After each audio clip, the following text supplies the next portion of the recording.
నమస్తే మంత్రి రామారావు గారు, వెల్కమ్ టు ఐకాన్ పాలిటిక్స్. నమస్తే బాబు.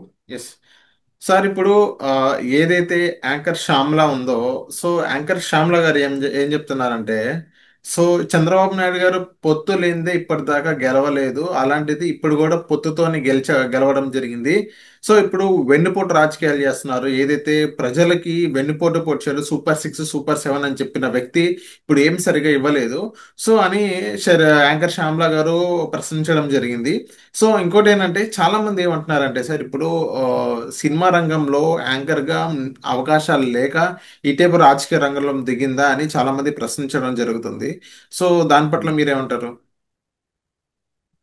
ఒకందుకు నేను అభినందిస్తాను.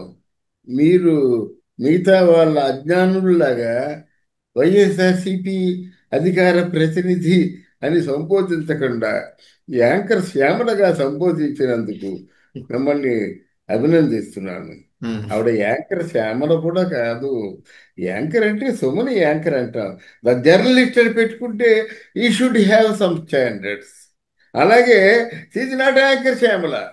ఇది ఓన్లీ మామూలు ఒక అవకాశాల కోసం ట్రై చేస్తున్నటువంటి ఒక బాగా లోయర్ స్టాండర్డ్ ఉన్నటువంటి వ్యక్తి జగన్మోహన్ రెడ్డి కంటపడింది. జగన్మోహన్ రెడ్డి తాలూకు మనసులో పడింది. ఆ ఉమ్, గుండెల్లో పడింది. ఎక్కడ పడిందో పడింది. పడినందుకు ఆయన ఏం చేశాడు? నువ్వు నా అధికార ప్రతినిధి అన్నాడు. ఇంగ్లీషులో ఒక సామెత ఉంది. You tell me your friends, I will tell about you okay. అంటారు కదా. ఇట్ ఈజ్ నోన్ ప్రోజ్ అనమాట. అదేంటంటే జగన్మోహన్ రెడ్డి అత్యంతంగా అభిమానించేటువంటి ఆత్మీయురాలుగా చూసేటటువంటి వ్యక్తి ఎవరయ్యా అంటే ఇప్పుడు శ్యామల. నాకు మీరైతే యాంకర్ శ్యామల అన్నారు, కానీ నేను యాంకర్ శ్యామల కూడా అనడానికి నా మనస్కరించడం లేదు. ఓకే. ఏం మాట్లాడుతుందండి? ఏమైనా అర్థం ఉందండి ఆవిడ? 44 కేసులు వాళ్ళ ఆయన మీద పెట్టుకొని ఊరందరినీ దేవురించుకొని రామకృష్ణ అనుకొని అక్కడ అవకాశాలు రాక ఇక్కడ ఆ, వచ్చిన అవకాశాలేమో చేజిక్కించుకోలేక బాగా దయనీయమైన స్థితిలో ఉంటుండగా ఒక తంతే బోర్ల గంపలో పడినట్టుగా ఎవరు తన్నారో ఎలా పడిందో తెలియదు. మొత్తానికి వైసీపీ పార్టీ తాలూకు అధికార ప్రతినిధిగా ఆవిడ ఉంది. కొంచెం బాగా మాట్లాడితే బాగుంటుంది. జగన్ చంద్రబాబు నాయుడు చేసినటువంటి వెన్నుపోటు రాజకీయం అంటే చెప్పగలదా? అసలు ఆవిడ అప్పుడు పుట్టిందా? పుట్టినట్టయితే ఆ విషయం ఏమన్నా తెలుసా? మాకంటే తెలుసు. ముందు రోజు ఎన్టీ రామారావు గారిని కలిశాను. రామారావు గారు పిల్లలు బాగా చదువుతున్నారు అన్నారు. అక్కడ బంజారా హిల్స్లో అందరూ బాగా చదువుతున్నారండి అన్నాడు.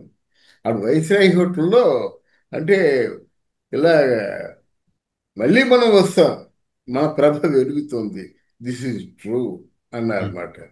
అటువంటి వాడిని ఏమైనా చెప్పినట్టయితే అర్థం ఉంది. కానీ ఆ వెన్నుపోవటానికి అని పిలువబడేటువంటి ఆ ఉదంతానికి ఈవిడ సాక్ష్య. కొని ఈవిడ విన్నదా? ఈవిడ కన్నదా? మాట్లాడే అర్హత ఎక్కడిది శ్యామలకి? ఒకటి. రెండోది, ఇప్పుడు కూటమి ప్రభుత్వంలో పొత్తులు లేకుండా ఒకసారైనా గెలవమనండి చూద్దాం అన్నారన్నమాట. నువ్వు గెలుస్తావా ఓడిపోతావా తీసి పక్కన పెట్టు. ఉమ్, పొత్తుల గురించి మాట్లాడే అర్హత నీకుందా?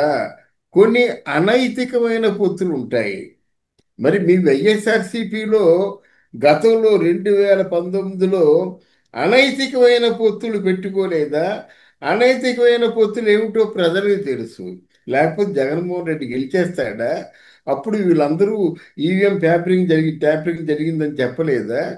కొన్ని అనైతికంగా ఉంటాయి, కొన్ని పబ్లిక్గా ఉంటాయి, బాహాటంగా ఉంటాయి. అంతే. మీకును ఈ కూటమి తేడా పెద్ద ఏం తేడా లేదు. దొంగజాడిగా వీళ్ళు పొత్తులు పెట్టుకున్నారు. పబ్లిక్గా వాళ్ళు కూటమి ప్రభుత్వం పొత్తులు పెట్టుకున్నారు. నీకేం తెలుసుగానే మాట్లాడతారు శ్యామల? నోరు మూసుకుంటే ఉత్తమం. మీలాంటి వాళ్ళందరూ కూడా వైఎస్ఆర్సీపీని పూర్తిగా దిగజార్చేస్తున్నారు అన్నమాట. ఖండించేస్తున్నారు. ఏం తెలుసు నీకు? ఏం మాట్లాడతావు? మాట్లాడే రాజకీయ పరిజ్ఞానం ఏమిటి? స్వాతంత్ర్యం ఎప్పుడు వచ్చింది? ఎలా వచ్చింది? ఎవరు తెచ్చారు? రాజ్యాంగం ఎవరు రాశారు? రాజ్యాంగంలో మార్పులు చేర్పులు చేసుకోవచ్చని అంబేద్కర్ చెప్పాడనే విషయం తెలుసా? రాజగోపాలాచారి గురించి నీకు తెలుసా? సర్వేపల్లి రాధాకృష్ణన్ గురించి తెలుసా? మహానుభావుడు ఎంతమంది కూర్చొని ఎంత ఆలోచించి జవహర్లాల్ నెహ్రూ తాలూకు ఆత్మకథని తెలుసా, ఎన్ని బాధలు పడ్డారు. ఇవన్నీ చరిత్ర నీకు తెలుసున్నట్టయితే, భారతదేశ చరిత్ర తెలుసున్నట్టయితే మాట్లాడితే బాగుంటుంది. ఏమీ లేకుండా మైక్ ముందుందని చెప్పేసి మేకప్ వేసుకొని మాట్లాడతావా? చిచి అంటారు ప్రజలందరూ. సార్ కానీ ఇప్పుడు వెన్నుపోటు గురించి శ్యామ్లా గారు మాట్లాడడం జరుగుతుంది. So super six super seven గురించి వెన్నుపోటు పొడిచారు కరెక్ట్ ఇదే రోజున అని నిన్న మాట్లాడడం జరిగింది. సో దాని పట్ల మీరేమంటారు? ఎస్. ఏమంటే సూపర్ సిక్స్ ఎలక్షన్లో దిగేవాడు మేనిఫెస్టోలో ప్రజాకర్షణీయమైనటువంటి పథకాన్ని కొన్ని అనౌన్స్ చేస్తారండి. వాళ్ళు కూటమి ప్రభుత్వం చెప్పిన దానికంటే బాగా ఎక్కువ చేశారండి. రేపు 2026లో భోగాపురం ఇంటర్నేషనల్ ఎయిర్పోర్ట్ స్టార్ట్ అయిపోతుంది. వాళ్ళు 1,00,000 మందికి ఉపాధి. వాళ్ళు మెగా డిఎస్సి అన్నారు. మెగా డిఎస్సి కాదు, అంతకంటే ఎక్కువ ఉద్యోగాలు ఇక్కడ ప్రకటన అవుతున్నాయి. డైరెక్ట్గా వాకిన్ ఇంటర్వ్యూలు చేస్తున్నారు.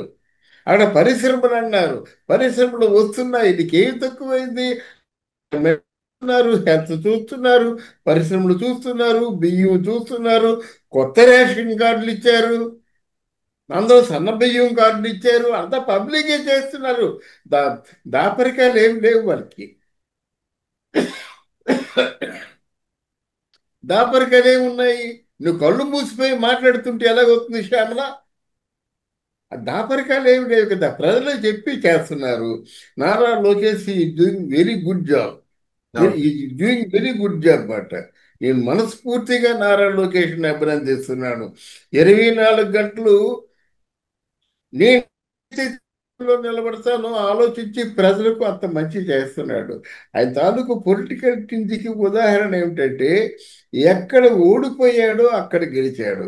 అవును. ఎందుకు ఓడిపోయాడో తెలుసుకొని మంగళగిరిని బంగారం చేసేసాడండి బాబు. నీ మొగ్గం లేదా మొగ్గం కొనుక్కో, నీ మిషన్ లేదా మిషన్ కొనుక్కో, నీ బండి లేదా బండి కొనుక్కో. మొత్తం ఎక్కడ చూసినా అంగుళం అంగుళం కూడా వ్యాపార కేంద్రాలుగా మారిపోయి, దానికి మన లోకేష్ తాలూకు కొత్త డబ్బులు ఇచ్చి అంత బాగా చేశాడు.